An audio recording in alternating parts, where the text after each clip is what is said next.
When we talk about AI, the single biggest technological shift of our lives, it really all boils down to one company, one leader, and one incredibly powerful chip.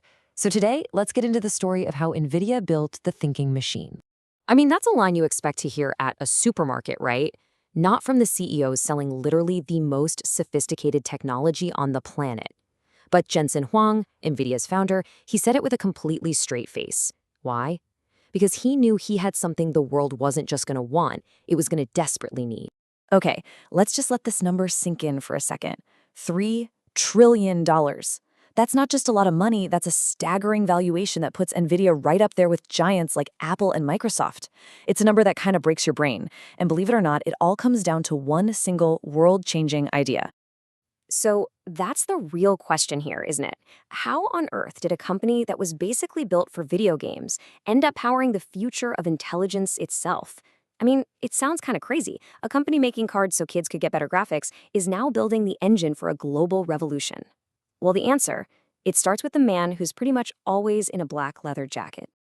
And here he is, Jensen Huang. People who know him describe him as mercurial, brilliant, and just unbelievably dedicated. He's actually the longest-serving tech CEO in the S&P 500. And trust me, his journey is every bit as remarkable as the company he built. I mean, his story is just one of pure resilience. He gets to the US when he's just 9 years old, and he's mistakenly sent to this reform school, basically.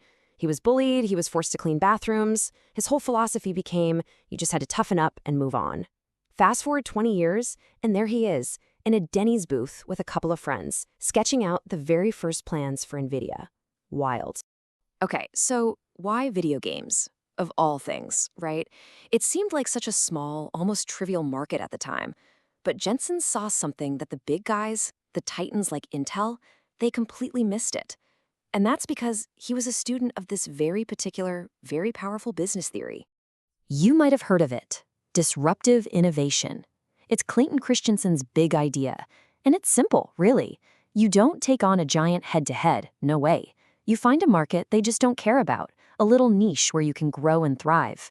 And for Nvidia, that perfect overlooked market was PC gaming.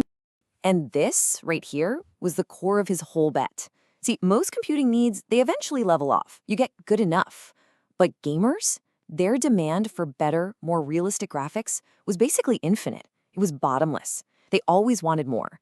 And that insatiable hunger, it forced Nvidia to design chips that were just absolute masters at one thing, processing tons and tons of simple tasks all at the exact same time. But here's the thing.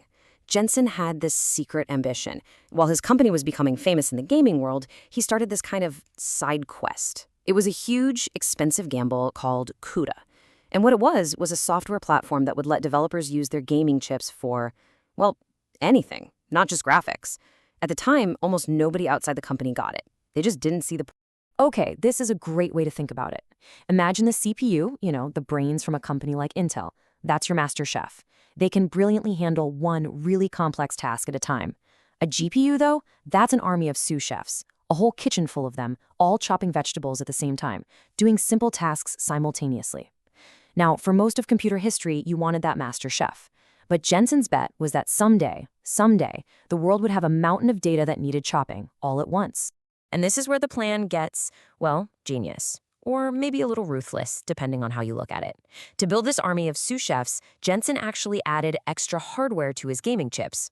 Of course, this made them more expensive. Internally, they even called it the CUDA tax. So just think about that. For years, millions of gamers, all they wanted was a better frame rate in their favorite game, and they were unknowingly funding the R&D for the very technology that would one day power the AI revolution. Incredible. So for about a decade, this huge bet on parallel computing, it kind of looked like a bust. A total folly. I mean, Jensen was building this incredibly powerful engine, but there was no car to put it in. All he could do was wait. Wait for the world to catch up to his vision. And why was he waiting? Because, let's be honest, for most of modern history, AI was basically a joke. Seriously, it was a field littered with failed projects, broken promises. People called it a career graveyard, a place where academic careers went to die. The hype was always huge, but the reality never, ever matched up. That is, until 2012. And in one single moment, everything changed. This is the moment. This is where it all came together. You had two technologies that were basically cast-offs, totally discredited. First, you have neural networks, this software idea that tried to mimic the human brain, but most people had given up on it. And then you have Nvidia's GPUs, which everyone thought were just for video games. But when a group of researchers combined those two things with a massive data set of images, they got a breakthrough in image recognition that was so huge, so profound, it just stunned the entire field. And you better believe, when Jensen Huang saw those results, he knew. He knew this was it, his moment. He apparently cleared a whiteboard in his office and just wrote this acronym, OYALO, Once in a Lifetime Opportunity.